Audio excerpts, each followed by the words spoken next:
बहुत समय पहले की बात है। एक पहाड़ी राज्य में रुद्र नाम का एक कुम्हार रहता था। रुद्र मिट्टी के बर्तन बनाने में इतना माहिर था कि लोग कहते थे उसके हाथों में सरस्वती का वास है। उसका एक बेटा था जिसका नाम आर्यन था। आर्यन बचपन से ही बहुत महत्वाकांक्षी था। एक दिन राज्य में ढिंढोरा पिटवाया गया कि राजा की पुत्री राजकुमारी रत्नावली का स्वयंवर होने वाला है। लेकिन राजा ने एक बहुत ही कठिन शर्त रखी थी। शर्त यह थी कि जो कोई भी राजा को ऐसी 3 चीजें लाकर देगा जो इस नश्वर दुनिया की न हो, वही राजकुमारी से विवाह करेगा।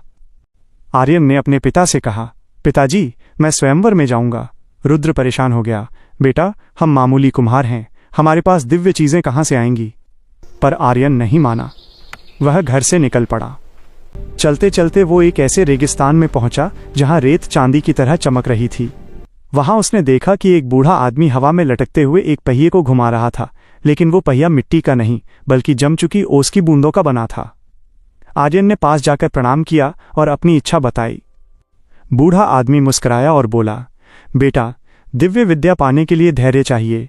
मैं तुम्हें अदृश्य कुम्हार की कला सिखा सकता हूं जिससे तुम हवा से वस्तुएं बना सकोगे, पर इसके लिए तुम्हें 3 साल मेरी सेवा करनी होगी। आर्यन मान गया। पहले साल उसने सीखा कि कैसे अपनी सांसों को रोककर विचारों को ठोस बनाया जाता है। दूसरे साल उसने सीखा कि कैसे धूप की किरणों को सूत की तरह काता जाता है। तीसरे साल उसने सीखा कि कैसे मरे हुए शब्दों को जीवित किया जाता है। 3 साल बीतने के बाद उस गुरु ने आर्यन को एक मिट्टी का शंख दिया और कहा, जब भी तुम्हें संकट महसूस हो इसे फूंकना, ये तुम्हें उस रूप में बदल देगा जिसकी तुम्हें सबसे ज्यादा जरूरत होगी। आर्यन वापस अपने राज्य की ओर चल पड़ा। रास्ते में उसे एक बहुत बड़ा समुद्र मिला। वहां उसने देखा कि एक मछुआरा पानी पर चल रहा था और उसके जाल में मछलियों के बजाय चमकते हुए सितारे फंस रहे थे। आर्यन हैरान रह गया। वो समझ गया कि ये दुनिया वैसी नहीं है जैसी दिखती है। जब वो राजा के दरबार में पहुंचा तो वहां बड़े बड़े राजकुमार और योद्धा असफल होकर लौट रहे थे। राजा ने आर्यन को देखा और उपहास उड़ाते हुए कहा, एक कुम्हार का बेटा क्या लाया है। आर्यन ने पहली परीक्षा के लिए अपने झोले से एक अदृश्य दीपक निकाला। वो दीपक दिखाई नहीं देता था, लेकिन उसकी रोशनी पूरे दरबार में ऐसी फैली कि दिन में भी रात के तारों जैसा नजारा दिखने लगा। राजा और वजीर दंग रह गए। वजीर ने चालाकी से कहा, यह तो केवल एक चमत्कार है, हमें कुछ ऐसा दिखाओ जो सुना न गया हो। दूसरी परीक्षा के लिए आर्यन ने वही मिट्टी का शंख फूंका और खुद को एक विशाल स्वर्ण गरुड़ में बदल लिया। वह गरुड़ दरबार की छत फाड़कर आसमान में उड़ा और बादलों के बीच से इंद्रधनुष का एक टुकड़ा अपनी चोंच में दबाकर नीचे ले आया। जब उसने वो टुकड़ा फर्श पर रखा तो उसमें से 7 अलग अलग रागों का संगीत निकलने लगा। राजा अब डरने लगा था। उसने अपनी तीसरी और अंतिम शर्त रखी, जाओ और पाताल लोक के राजा का वो मुकुट ले आओ जो केवल परछाइयों से बना है। ये एक आत्मघाती मिशन था। आर्यन फिर से उस रेगिस्तान वाले गुरु के पास जाने लगा, पर रास्ते में उसे वही जादुई सुंदर राजकुमारी, गुरु की बेटी जो वेश बदलकर रहती थी, मिली, जिसे उसने गुरु के घर देखा था। उसने आर्यन को बताया, पाताल का राजा अपनी शक्ति अपनी परछाई में रखता है। अगर तुम अपनी परछाई को उससे बड़ा कर लो तो वो हार जाएगा। लड़की ने उसे एक काला काजल दिया। आर्यन पाताल लोक पहुंचा। वहां का राजा एक खौफनाक राक्षस था। जैसे ही राक्षस ने हमला किया, आर्यन ने वो काजल अपनी आंखों में लगाया और अपनी परछाई को इतना विशाल किया कि उसने पूरे पाताल लोक को ढक लिया। राक्षस अपनी ही परछाई में खो गया। आर्यन उसका छाया मुकुट लेकर वापस आया। जब आर्यन दरबार पहुंचा और वो मुकुट राजा के सिर पर रखा तो राजा को अपनी गलतियों का एहसास हुआ। वह मुकुट पहनते ही राजा को प्रजा का दुख दर्द सुनाई देने लगा। राजा ने खुशी खुशी राजकुमारी रत्नावली का हाथ आर्यन के हाथ में दे दिया। रुद्र कुम्हार, जो अब तक डर रहा था, अपने बेटे की कामयाबी पर फूला नहीं समाया। आर्यन ने केवल जादू से नहीं बल्कि अपनी मेहनत और गुरु के प्रति निष्ठा से यह मुकाम हासिल किया था। राजकुमारी और आर्यन का विवाह हुआ और बाद में आर्यन ने अपनी बुद्धिमानी से उस राज्य को एक स्वर्ण युग की ओर अग्रसर किया। सीख, सच्ची कला और गुरु का ज्ञान इंसान को मिट्टी से उठाकर सिंहासन तक पहुंचा सकता है। आर्यन ने पाताल लोक के राजा का छाया मुकुट लाकर राजा के सिर पर रख तो दिया था और राजकुमारी रत्नावली से उसका विवाह भी तय हो गया था, लेकिन कहानी यहां खत्म नहीं हुई। जैसे ही वो मुकुट राजा के सिर पर बैठा, महल की दीवारें कांपने लगीं। दरबार के बुझे हुए मशाल खुद ब खुद जल उठे, पर उनकी लौ नीली थी। वजीर, जो कि असल में एक गुप्त तांत्रिक था, मुकुट की चमक देखकर लालच से भर गया।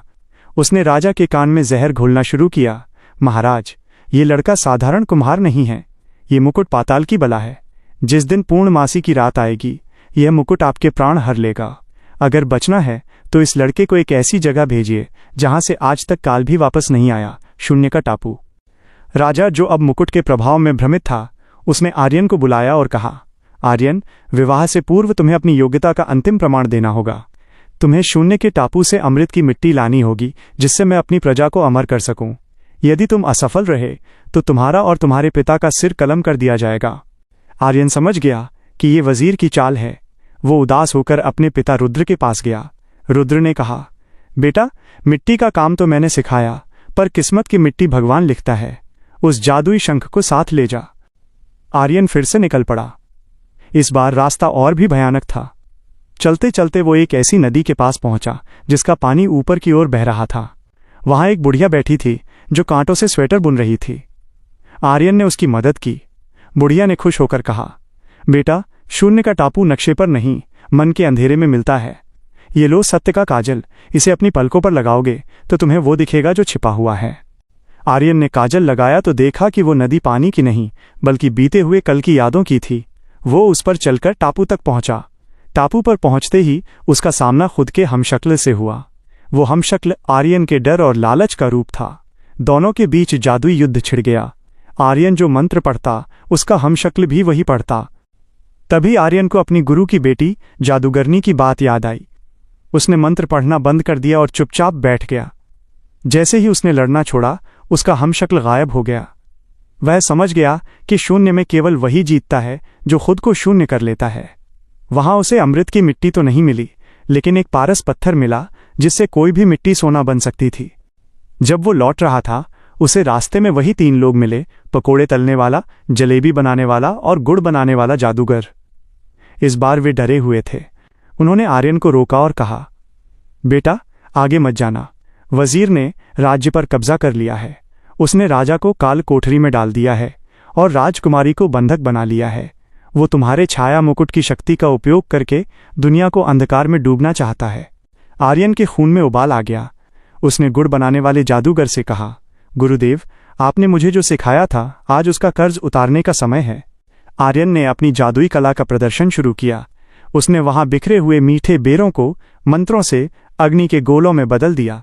उसने मिट्टी के शंख को फूंका और एक अजेय मिट्टी की सेना तैयार की। हजारों मिट्टी के सैनिक जमीन से फूट पड़े और महल की ओर कूच करने लगे। महल के बाहर वजीर ने काली शक्तियों का जाल बिछा रखा था। उसने आसमान से लोहे की बारिश शुरू कर दी।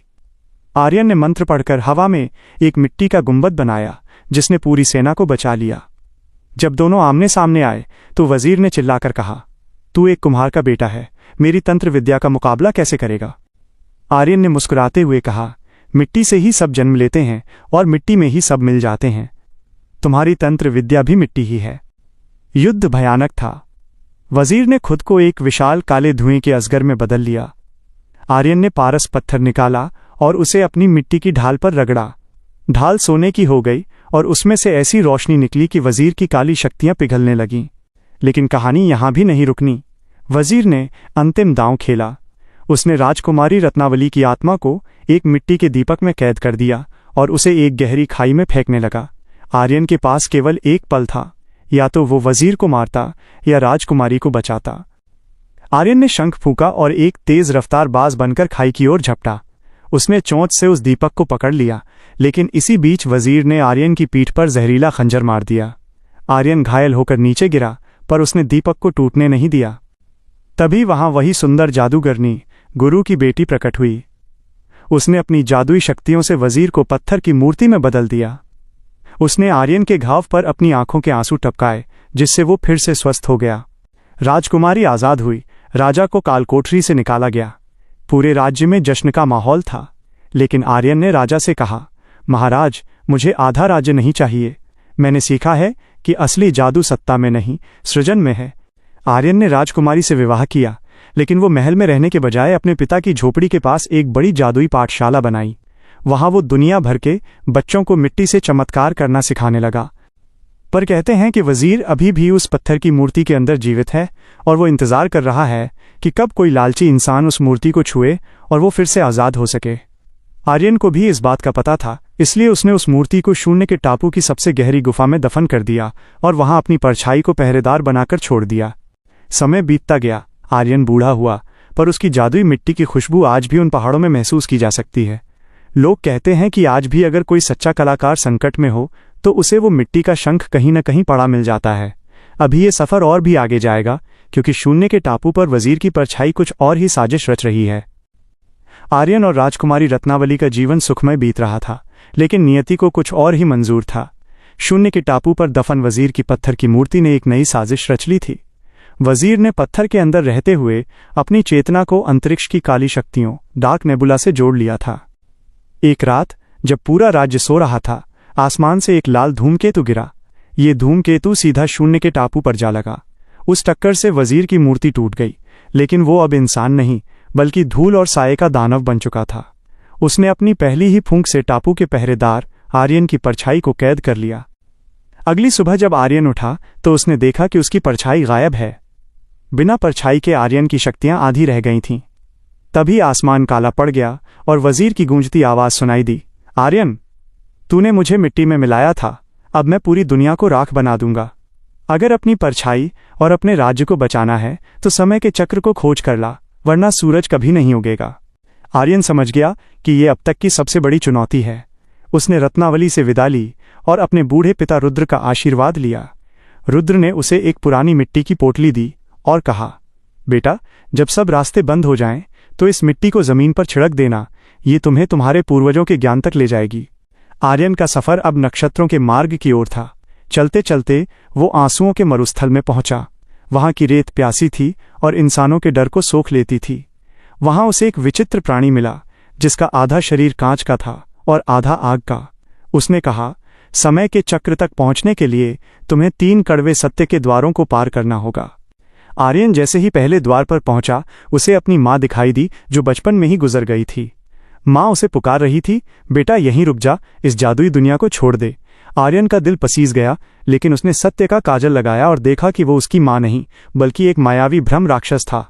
आर्यन ने मंत्र पढ़ा और मोह के जाल को काटकर आगे बढ़ गया। दूसरे द्वार पर उसे एक आलीशान सिंहासन दिखा। एक आकाशवाणी हुई, अगर तुम यहां बैठ जाओ तो तुम्हें ब्रह्मांड का सबसे शक्तिशाली सम्राट बना दिया जाएगा। आर्यन ने मुस्कुराकर कहा, मैं एक कुम्हार हूं, मेरा सिंहासन मेरी मिट्टी की चाक है। जैसे ही उसने ये कहा, द्वार खुद ब खुद खुल गया। तीसरे द्वार पर साक्षात काल खड़ा था। उसने अपनी तलवार आर्यन की गर्दन पर रख दी। आर्यन बिल्कुल नहीं डरा। उसने कहा, मृत्यु केवल शरीर की होती है, मिट्टी तो अमर है। काल गायब हो गया और आर्यन के सामने समय का चक्र प्रकट हुआ। ये चक्र ब्रह्मांड की धुरी पर घूम रहा था और उससे भूत, भविष्य और वर्तमान की धाराएं निकल रही थीं। जैसे ही आर्यन ने चक्र को छुआ, वजीर वहां अपनी काली सेना के साथ प्रकट हुआ। वजीर ने कहा, मूर्ख, तूने मेरे लिए रास्ता साफ कर दिया। अब मैं इस चक्र को उल्टा घुमाऊंगा और समय को पीछे ले जाकर उस पल को मिटा दूंगा जब तू पैदा हुआ था। वजीर ने अपनी काली शक्तियों से चक्र को जकड़ लिया। आर्यन की शक्तियां कम पड़ रही थीं, क्योंकि उसकी परछाई अभी भी वजीर के पास थी। तभी आर्यन को अपने पिता की दी हुई मिट्टी की पोटली याद आई। उसने वो मिट्टी चक्र पर छिड़क दी। अचानक वहां से हजारों कुम्हारों की आत्माएं प्रकट हुईं। वे सब आर्यन के पूर्वज थे। उन्होंने मिलकर एक बड़ा जादुई मंत्र पढ़ा, जिससे वजीर की पकड़ ढीली पड़ गई। आर्यन ने अपनी आखिरी शक्ति बटोरी और चिल्लाया, मिट्टी कभी नहीं हारती। उसने अपना जादुई शंख फूंका। शंख की ध्वनि से समय का चक्र तेजी से घूमने लगा। वजीर की काली शक्तियां उस चक्र के अंदर खिंचने लगीं। लेकिन वजीर ने एक आखिरी चाल चली। उसने अपनी शक्तियों को फैलाकर राजकुमारी रत्नावली और आर्यन के पिता रुद्र को भी वहां खींच लिया। उसने उन्हें समय की धारा में फेंकने की धमकी दी। अगर तूने मुझे नहीं छोड़ा तो ये दोनों हमेशा के लिए इतिहास के पन्नों से मिट जाएंगे। वजीर ने अट्टहास किया। आर्यन धर्म संकट में पड़ गया। एक तरफ पूरी दुनिया का भविष्य था और दूसरी तरफ उसका परिवार। उसने देखा कि समय का चक्र अब डगमगा रहा है। अगर चक्र रुका तो पूरी सृष्टि स्थिर हो जाएगी। तभी उस सुंदर जादूगरनी गुरु की बेटी की आवाज गूंजी, आर्यन, खुद को मिट्टी में विलीन कर दे। आर्यन ने समझ लिया कि उसे क्या करना है। वो खुद एक मिट्टी की प्रतिमा बन गया और समय के चक्र की धुरी में समा गया। उसके समाते ही चक्र को एक नई ऊर्जा मिली। वजीर उस ऊर्जा को सहन नहीं कर पाया और समय के चक्र में पिसकर नश्वर धूल बन गया। आर्यन के बलिदान से उसके पिता और राजकुमारी बच गए और उसकी परछाई भी आज़ाद हो गई। लेकिन आर्यन अब हाड़ मांस का इंसान नहीं रहा था, वो समय के चक्र का रक्षक बन गया था। आज भी जब कभी अन्याय बढ़ता है, लोग कहते हैं कि समय के पहिए से एक मिट्टी की खुशबू आती है। वो खुशबू आर्यन की मौजूदगी का एहसास कराती है। पर कहानी यहाँ भी खत्म नहीं होती, क्योंकि वजीर की राख हवाओं में उड़कर भविष्य के गर्भ में कहीं जा गिरी है। क्या वो किसी और रूप में वापस आएगा? क्या आर्यन कभी फिर से इंसान बन पाएगा? और वो जादुई शंख अब किसके हाथ लगेगा? सफर अभी जारी है, क्योंकि जादुई मिट्टी की परतों के नीचे अभी कई रहस्य दफन हैं। आर्यन अब समय के चक्र का रक्षक बन चुका था। उसका शरीर मिट्टी की एक दिव्य प्रतिमा में बदल गया था, जो चक्र की धुरी के बीचों बीच स्थित थी। राजकुमारी रत्नावली और वृद्ध पिता रुद्र महल वापस तो आ गए थे, लेकिन उनका मन आर्यन के वियोग में व्याकुल था। राज्य में शांति तो थी, पर एक गहरा सन्नाटा भी था। लेकिन वजीर की राख, जो भविष्य के गर्भ में जा गिरी थी, वो एक अत्यंत खतरनाक स्थान पर पहुंची थी, विस्मृति का लोक। यहाँ वे शक्तियां रहती थीं जिन्हें देवताओं ने भी भुला दिया था। वजीर की राख ने वहां के शून्य सम्राट के साथ हाथ मिला लिया। वजीर ने उसे लालच दिया कि अगर वो समय के चक्र पर अधिकार कर ले तो वो पूरे ब्रह्मांड का इतिहास बदल सकता है। उधर समय के चक्र के भीतर आर्यन की चेतना धीरे धीरे जाग रही थी। उसने महसूस किया कि चक्र की गति में कुछ गड़बड़ है। कोई बाहरी शक्ति चक्र की धुरी को जकड़ने की कोशिश कर रही थी। तभी उसे एक दिव्य स्वर सुनाई दिया, आर्यन, जाग जाओ, तुम्हारी परीक्षा अभी खत्म नहीं हुई है। वजीर अब अंधकार का अवतार लेकर लौट रहा है। ये स्वर उसी जादूगरनी गुरु की बेटी का था, जो अब नक्षत्रों की देवी बन चुकी थी। उसने अपनी शक्ति से आर्यन की मिट्टी की प्रतिमा को फिर से प्राण दिए, लेकिन इस बार आर्यन साधारण इंसान नहीं, बल्कि दिव्य मिट्टी का योद्धा बनकर उठा। 7 आकाशों की यात्रा वजीर को रोकने के लिए आर्यन को 7 जादुई मिट्टी की आवश्यकता थी, जो ब्रह्मांड के 7 अलग अलग लोकों में छिपी थीं। पहला लोक, वायुलोक माइनस, यहाँ की मिट्टी हवा में तैरती थी। आर्यन को एक ऐसे पक्षी से मुकाबला करना पड़ा जिसकी पंख काट देने पर भी फिर से उग आते थे। आर्यन ने उसे अपनी मधुर बांसुरी, जो उसने मिट्टी से बनाई थी, से शांत किया और पहली मिट्टी प्राप्त की। दूसरा लोक, जल लोक माइनस, यहाँ समुद्र के नीचे सोने की मिट्टी थी। वहां एक विशालकाय ऑक्टोपस पहरा दे रहा था, जिसकी हर भुजा एक अलग तत्व, आग, बर्फ, बिजली का नियंत्रण करती थी। आर्यन ने अपने जादुई शंख का उपयोग कर समुद्र के पानी को जमा दिया और मिट्टी ले आया। तीसरा लोक, अग्निलोक माइनस, यहाँ की मिट्टी खौलते हुए लावे के बीच थी। आर्यन ने खुद को ठंडी मिट्टी के कवच में ढका और उस लावे को पार किया। इसी तरह उसने 5 लोकों को पार किया, लेकिन छठे लोक, छाया लोक, शैडो रेल्म में वो फंस गया। यहाँ वजीर ने रत्नावली का छद्म रूप धरकर उसे भ्रमित किया। आर्यन, लौट चलो, हमें ये शक्तियां नहीं चाहिए, रत्नावली के रूप में वजीर ने कहा। आर्यन लगभग हार मान चुका था। तभी उसे अपने पिता रुद्र की दी हुई वो पुरानी पोटली याद आई। उसने उसे खोला तो उसमें से घर की मिट्टी की महक आई। उस महक ने सारे भ्रम तोड़ दिए। महायुद्ध का आगाज जब आर्यन 7 मिट्टियों को लेकर वापस समय के चक्र के पास पहुंचा, तो वहां महाप्रलय जैसा दृश्य था। शून्य सम्राट और वजीर ने मिलकर समय के चक्र को आधा तोड़ दिया था। ब्रह्मांड की सारी घटनाएं आपस में मिल रही थीं। अतीत वर्तमान से टकरा रहा था। मरे हुए लोग जीवित हो रहे थे और भविष्य की इमारतें ढह रही थीं। आर्यन ने 7 मिट्टियों को मिलाकर एक ब्रह्मांडीय चाक, यूनिवर्सल पॉटर्स व्हील बनाया। उसने उस चाक पर पूरे ब्रह्मांड की नई मिट्टी को गूंथना शुरू किया। वजीर अपनी काली सेना के साथ उस पर टूट पड़ा। वजीर चिल्लाया, तू सिर्फ एक कुम्हार है, तू सृष्टि को फिर से नहीं बना सकता। आर्यन ने जवाब दिया, सृष्टि भी एक बर्तन है, जिसे हर युग में एक नए कुम्हार की जरूरत होती है। आर्यन ने अपनी दिव्य शक्तियों से मिट्टी के सुदर्शन चक्र बनाए, जो वजीर की काली सेना को धूल में मिलाने लगे। युद्ध इतना भीषण था कि तारे टूटने लगे। अंत में आर्यन ने वजीर और शून्य सम्राट को एक मिट्टी के कलश में कैद करने का मंत्र पढ़ा। जैसे ही उसने मंत्र पूरा किया, वजीर की शक्तियां उस कलश के भीतर खिंचने लगीं। लेकिन वजीर ने आखिरी दांव खेलते हुए आर्यन के पिता रुद्र को ढाल बना लिया। आर्यन रुक गया। वजीर हंसने लगा, अब चला अपना चक्र, अगर मुझे मारना है तो अपने पिता को भी मारना होगा। तभी बूढ़े रुद्र ने चिल्लाकर कहा, बेटा, कुम्हार वही अच्छा है जो कच्चे घड़े को फोड़कर फिर से सुंदर मूर्त बना दे। डरो मत, मुझे मार दो, पर इस दुनिया को बचा लो। आर्यन की आंखों से आंसू बहने लगे। उसने अपनी आंखें बंद कीं और गुरु की उस बात को याद किया, मिट्टी अमर है। उसने अपना चक्र चला दिया। चक्र रुद्र और वजीर दोनों के पार निकल गया। वजीर खत्म हो गया और रुद्र का शरीर भी मिट्टी में मिल गया। लेकिन चमत्कार हुआ। सातों दिव्य मिट्टियों के प्रभाव से रुद्र की आत्मा नष्ट नहीं हुई, बल्कि वो उस नए ब्रह्मांड की मिट्टी की महक बन गई जो हमेशा आर्यन के साथ रहने वाली थी। एक नया सवेरा आर्यन ने टूटे हुए समय के चक्र को फिर से जोड़ा। उसने पूरी दुनिया को फिर से बनाया, लेकिन इस बार उसने इंसानों के दिलों में लालच की जगह कला और सृजन को भर दिया। आर्यन वापस अपने राज्य लौटा। अब वो राजा नहीं था, न ही वो रक्षक था। वो फिर से वही रुद्र का बेटा आर्यन बन गया। उसने राजकुमारी रत्नावली के साथ मिलकर एक ऐसी नगरी बसाई जहां हर कोई कलाकार था। वहां न कोई ऊंचा था न कोई नीचा, पर कहा जाता है कि ब्रह्मांड के किसी कोने में उस मिट्टी के कलश के भीतर वजीर की चीखें आज भी दबी हुई हैं। और आर्यन जानता है कि जब तक दुनिया में मिट्टी है तब तक सृजन और विनाश का ये खेल चलता रहेगा। उसने अपने बच्चों को कहानी सुनाते हुए कहा, बेटा याद रखना, हम सब मिट्टी के खिलौने हैं और ऊपर वाला सबसे बड़ा कुम्हार। बस अपनी चमक मत खोने देना। कहानी का अंत अभी नहीं हुआ है, क्योंकि दूर किसी दूसरे ब्रह्मांड में एक नया कुम्हार अपनी चाक तैयार कर रहा है। अगला कदम।